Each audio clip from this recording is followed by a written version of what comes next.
Hey tout le monde, j'espère que vous allez bien. Aujourd'hui, ça fait exactement 2 semaines que je suis rentrée en cours au Japon maintenant. Et du coup, je me suis dit que j'allais vous en parler un petit peu, vous expliquer quels cours j'ai choisi, pourquoi je les ai choisis, qu'est-ce qu'on y fait, comment ça se passe, etc. etc. Donc j'espère que ça vous intéressera et c'est parti, on commence tout de suite. Comme je vous l'ai dit dans ma vidéo sur les procédures que j'ai dû suivre pour me rendre au Japon, j'avais déjà dû faire une première sélection des cours que je voulais, mais ils n'étaient pas forcément tous disponibles quand je suis arrivée parce qu'il y avait par exemple des cours qui étaient en même temps, etc. Donc en gros, une fois que je suis arrivée, j'avais une semaine pour tester tous les cours que je voulais et ensuite faire vraiment une sélection définitive et m'inscrire pour chaque cours. Bon alors déjà en tant que LEA j'avais pas énormément de choix sur les cours que je devais prendre puisque je devais absolument prendre les mêmes que ce que j'étudiais en France en fait. Du coup sachant qu'il y a 2 cours que j'ai pas pu prendre ici que j'avais déjà prévu de prendre, j'ai dû renvoyer un mail à mon prof en France pour qu'il me valide les cours, qu'il me dise si c'était accepté, si c'était pas accepté, pour qu'ensuite je puisse faire mon inscription définitive au cours ici. Alors il faut savoir que le système des cours ça marche pas forcément pareil qu'en France. En fait ici la journée est découpée entre 5 périodes et qui durent 1h30 chacune, et entre chaque période vous avez 10 minutes de pause pour vous rendre d'une salle à une autre parce que parfois c'est assez loin, et entre midi et 13h il n'y a aucun cours. La première période commence à 8h50 et la dernière période termine à 17h50.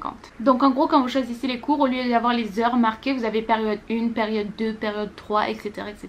Alors qu'est-ce que j'ai pris comme cours? J'ai bien évidemment pris le cours de japonais qui vaut plus de crédits que les autres parce qu'il y a plus d'heures à la semaine en fait.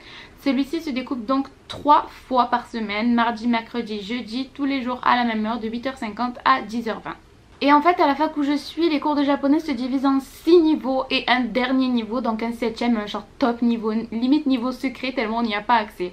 En fait du coup on doit passer un test sur internet avant de venir, ensuite on doit apporter le test imprimé à la prof pour lui montrer qu'on a bien le niveau pour passer le cours, et elle nous refait passer un petit test. Et ensuite vu qu'on a une semaine pour tester les cours, en fait on voit si vraiment notre niveau nous correspond ou ne nous correspond pas.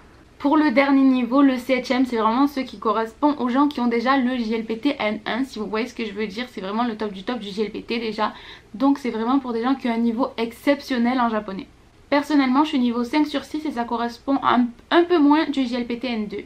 Et en fait, les cours de japonais se divisent en plusieurs catégories. Le premier cours que j'ai, c'est sur la grammaire. Le deuxième cours que j'ai, c'est sur la conversation.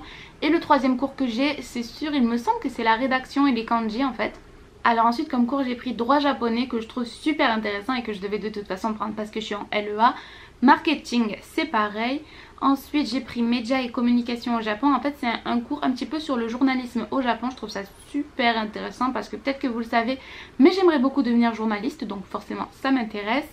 J'ai pris aussi mythes et légendes japonaises. En fait c'est un cours qui va un petit peu lier les mythes et légendes japonaises à la culture, à l'histoire, etc. Pourquoi il y a des mythes, pourquoi il y a des légendes, pourquoi c'est celle-ci au Japon, etc. etc. Donc c'est un petit peu compliqué, mais c'est super intéressant.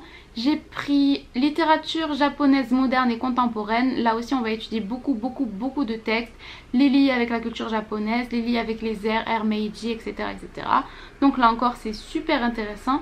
Et j'ai pris un cours qui s'appelle Computers in Language Learning, et en fait on va se servir des ordinateurs et des applications pour apprendre le japonais. Donc c'est vraiment se servir des techniques numériques pour essayer d'apprendre la langue qu'on veut. Donc pour nous les élèves étrangers ce sera le japonais, et pour les élèves japonais ce sera l'anglais. Donc en fait vous vous rendrez peut-être compte que j'ai pas énormément de cours au final, puisque en dehors du japonais chaque cours dure seulement 1h30. Donc en fait tous mes cours je les ai tous mis ensemble.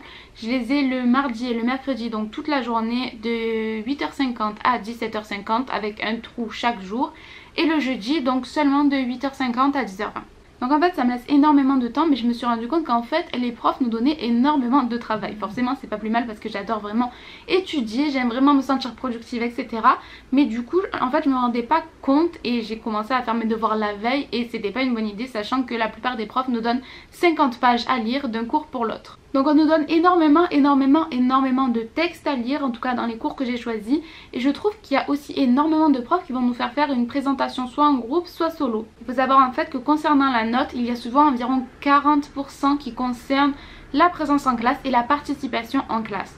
Ensuite le reste en général c'est soit des rapports à rendre, soit le test final, soit une présentation en groupe ou tout seul comme je l'ai dit. Ce que je trouve très bien c'est que pour chaque cours, le premier cours où on est arrivé, le prof s'est vraiment présenté, mais genre pas juste dire son nom, etc. Chaque prof a présenté son parcours en fait de toutes les études qu'il a fait pour en arriver là, pour être prof à cette université là. Donc toutes les universités où il a été prof, toutes les universités où il a étudié, les universités où il a fait son doctorat, qu'est-ce qu'il a fait comme thèse, etc. Et je trouve ça vraiment intéressant de savoir un petit peu mieux la vie des profs, leur parcours, etc. Et moi ça m'a vraiment beaucoup plu comme concept, j'aimerais bien qu'on ait ça en France, en savoir un petit peu plus sur les profs qui nous enseignent donc les matières qu'on étudie. Autre chose à savoir, il faut absolument venir à plus de 70% des cours, sinon on ne peut pas passer les examens en fait. Et je sais pas pour mes autres cours, mais je sais qu'en japonais par exemple les profs nous ont dit que si on avait 3 retards, c'était égal à une absence en fait. Donc il faut vraiment faire attention aux retards et aux absences, etc. C'est super strict. Donc même si c'est compliqué, que j'ai déjà 1 million de trucs à faire, des rapports à rendre, des centaines de pages à lire, rien que pour la semaine prochaine, alors qu'on est à peine vendredi, je trouve ça super intéressant. J'aime vraiment beaucoup les cours ici pour l'instant et ça me donne vraiment envie de me donner à fond pour cette année, de vraiment me donner à fond pour mes études et du coup voilà, ça me motive. Donc j'espère que je resterai dans cet état d'esprit tout le reste de l'année. Je pense que je vous referai un petit bilan quand j'aurai terminé le premier semestre et bien sûr quand j'aurai terminé l'année sur la globalité, la fac, les cours, les profs, comment ça s'est passé, etc. Donc dites-moi dans les commentaires si cette vidéo vous aura intéressé. Si vous avez d'autres questions, n'hésitez pas à me les poser en commentaire ou en message privé sur mes réseaux sociaux que je mettrai de toute façon en description.